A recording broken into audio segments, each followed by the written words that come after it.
In Japanese, what Maria is saying roughly translates to corpse fishing isn't very admirable, or to rummage around in a corpse isn't very admirable.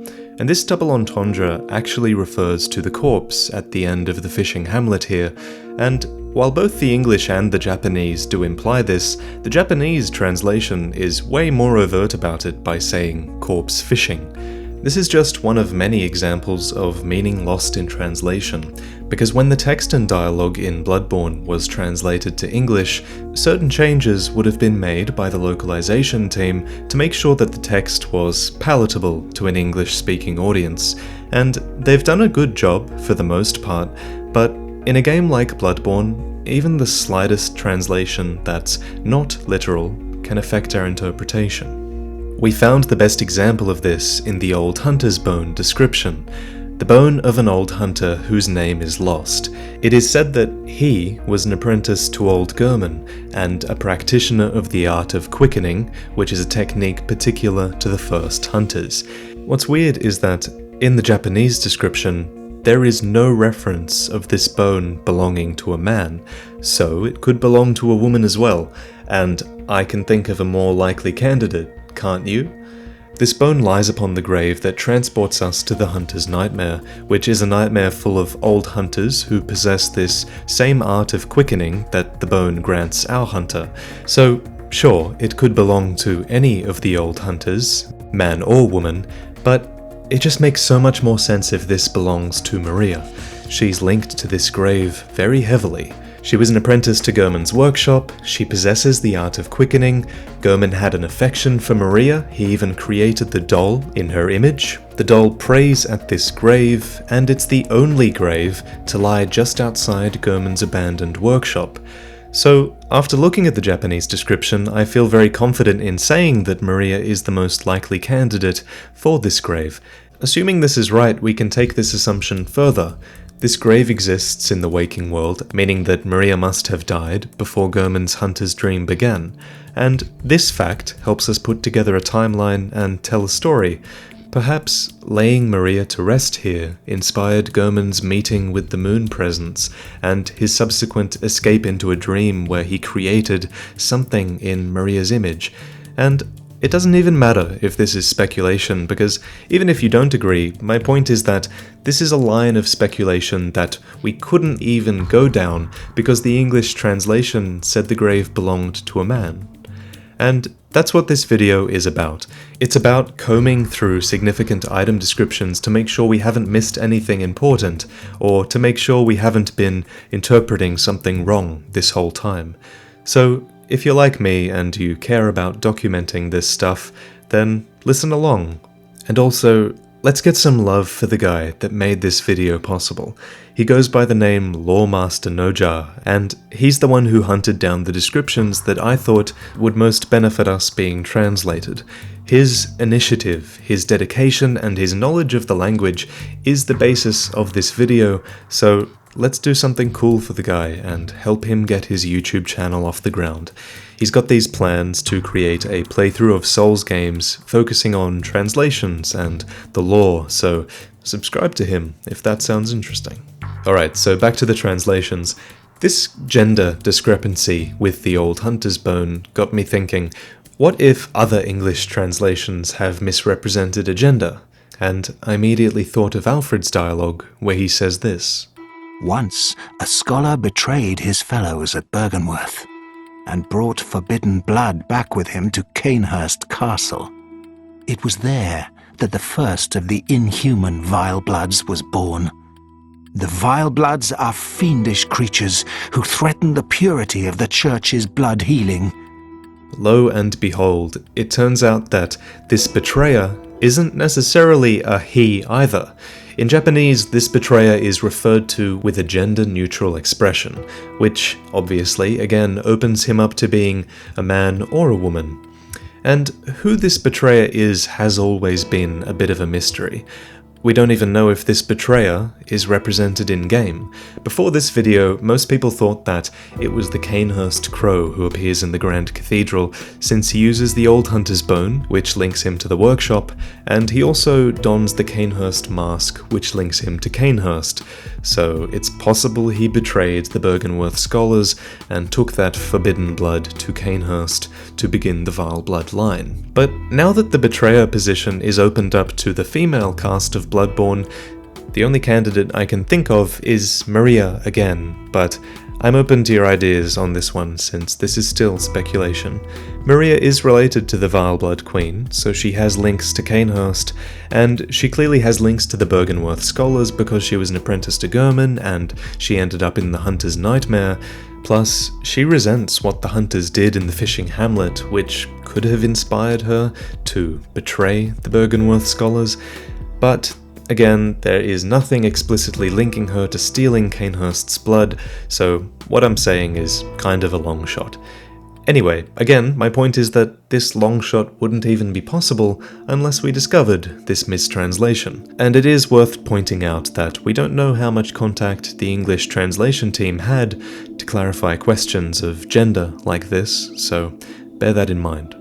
The betrayer is potentially referenced in the Japanese version of Lawrence and Willem's cutscene. You think now to betray me? In Japanese, the pronoun kimi and the particle mo can mean you also, so you also think to betray me. So we knew there was a split from Byrgenwerth, and now we learn that they may have split before Lawrence, not just after. What I also found interesting was these lines in Japanese, which say, "We are made human by the blood, we surpass humanity by the blood, we lose our humanity again by the blood." The notion of surpassing humanity by the blood is largely missing from the English quote. Furthermore, the adage of Byrgenwerth says, "We urge you to fear the blood as you proceed," where the English simply says to fear the blood. Speaking of fear, the Harrowed set explains a little bit more about why the general populace fear and hate the hunters. In Japanese, the Harrowed set is actually the disguise set, worn by hunters whose job it is to blend in with the populace and who have the power to act and kill anyone they suspect of being a beast. The English line, "These hunters are keen to early signs of the scourge, serving as the first line of defense against its outbreak," becomes, "They were disguised and precautionary hunters, they didn't overlook signs of beasthood." The next line, "Or perhaps when the time is right, they find signs of the scourge where there are none," becomes, "Or they see it necessarily where they believe it is so." The final line, "It just goes to show the corner beggar is not always who he seems," becomes, "All people have some sort of secrets." And the implication here is that these hunters had the church-pardoned right to kill wherever they see fit, to investigate whomever they want. The English posits them as the first line of defense against the outbreak, hunters who sometimes see beasthood where it doesn't exist, but the Japanese suggests that these hunters act with impunity, uncovering the secrets of the populace, all under the pretense of beast hunting, and it does a lot to explain the paranoia of the populace, their fear of the church, and hatred of the hunters. Another armor set title that wasn't replicated perfectly is the Tomb Prospector set. In Japanese, this name is actually a combination of the word tomb and a thing that is rough or violent, or a thing that breaks open. Noja tells us that a direct translation would be tomb break opener, contrasting with tomb prospector, which sounds really gentle and scholarly by comparison. We know from the way that the scholars treated the fishing hamlet that the scholars weren't particularly gentle with this ancient race of alien beings, and the tomb prospectors were no exception. In fact, they're downright rude in their naming of some great ones. Rom, the vacuous spider, is actually Rom, the stupid spider. The word hakuchi means stupid or idiotic, and Noja says that these are the words you use when you call someone a retard or something. It carries that same social weight. I feel sorry for Rom now, damn. Rom is referenced by a few notes as somehow hiding rituals. When we kill him, in fact, Mensis and their ritual are revealed to us, and we can enter their nightmare and, supposedly, interrupt it. Since Rom is within a great lake, it reminded me of the arcane lake rune. Here's its description. Great volumes of water serve as a bulwark guarding sleep. The Japanese clarifies that guarding sleep means preventing the sleep from being interrupted, which I found fitting because great bodies of water do prevent nightmares from being interrupted.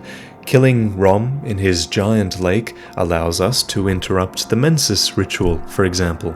The great body of water over the nightmare of Yharnam also guards the source of the nightmare in the fishing hamlet, preventing us from interrupting it. And speaking of Rom, did you ever notice that his corpse, or a corpse of a being like him, makes up the altar in front of Ebrietas? This is named the Altar of Despair in English, but in Japanese it's actually the Altar of Grief, or Altar of Lamentations. And from the way Ebrietas is positioned when we first enter, not even aggroing until you hit her, we can surmise that this is an altar for her grief and her lamentations, which in my mind sounds a little bit more personal than the Altar of Despair. I assume she's despairing because Rom, or this creature, has ascended without her, since she is referenced as the Left Behind Great One. And of all the information we do need, we need more information on the nature of the Great Ones, and for that we should look a little bit closer at the umbilical cords. It's very likely that these cords are needed to meet with the Great Ones. Worth noting is that Mensis's cord says it granted them audience with Murgo in English, but in Japanese it clarifies that it didn't grant them an audience, rather it's described as granting them a chance meeting. Similarly, a note in the lecture building says that in English, the nameless moon presence was beckoned by Lawrence and his associates, but in Japanese there is no mention of beckoning, and it simply says Lawrence and Company's moon monster. And finally, the Lower Loran chalice description. The English says, there are trace remains of medical procedures in parts of Ailing and Loran. Whether these were attempts to control the scourge of the beast is unknown. There is a significant deviation here in Japanese. The Japanese says, were these procedures countering the beast's sickness or priming/causing them? The expression used for priming means literally to begin a flow of liquid through a pump. To me, it sounds almost as if the Tumerians' medical procedures mirrored the populace of Yharnam's, as they might have also discovered blood transfusion. The Japanese questions whether they were trying to control the plague outbreak with medicine, or causing it with medicine, like is done in Yharnam. So yeah, interesting stuff. To finish up, let's rapid fire a few translations because they're really short and I don't need to go into too much depth. First, the One Reborn translates to the Ones Reborn. Normally, Japanese doesn't pluralize, but the word to describe them means to revive/reform/reorganize a group or institution that was defunct. Blood echoes are translated to being dying wishes of the blood, which reminds me of the air rune, which posits that the air is a hunter who bears the echoing will of those before him. Furthermore, insight is actually enlightenment. Frenzy is actually insanity. Blood tinge is actually blood quality. In the fishing hamlet, the wizened child is literally translated to the infant grown old. Maria's weapon, the Rakuyo, is named Fallen Leaf and is referred to in the game as a fairly famous blade. Next, the doll knows that the moon presence is in the dream. In her dialogue where she says, "O Flora of the moon of the dream," it's clearer in Japanese that Flora is the name of the moon presence. It's curious that she knew it existed all along. When Nicolas dies, in English she says, Now I'm waking up! I'll forget everything! but in Japanese, he's asking a question. He's questioning whether he'll wake up and remember anything. In Japanese, the celestial doll description has a double meaning. It says it will leak a secret to the user, which is another reference to the watery secret behind the clock. In the Corruption rune, we learn that what Alfred calls vile bloods don't refer to themselves as vile bloods. Instead, they refer to themselves as the blood kin of Cainhurst. The same term is used in Annalise's lines, making it clear that vile blood is a slur preferred by their Byrgenwerth rivals. Runesmith Carol is described with more humble language in Japanese. He's called Copyist Carol. His transcription of Beast in English says it is one of the first runes and one of the first to be forbidden, but in Japanese it is said that it's the first rune to be created and the first rune to be forbidden. No exceptions.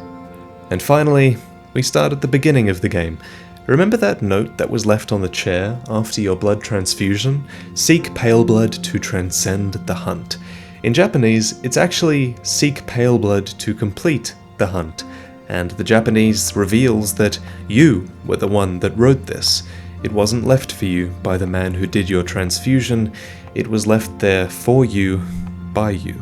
And thanks for watching, guys. I'm glad we could get a little bit more information out there. Special thanks to my Patreon supporters who make this stuff possible, and I'll see you all really soon.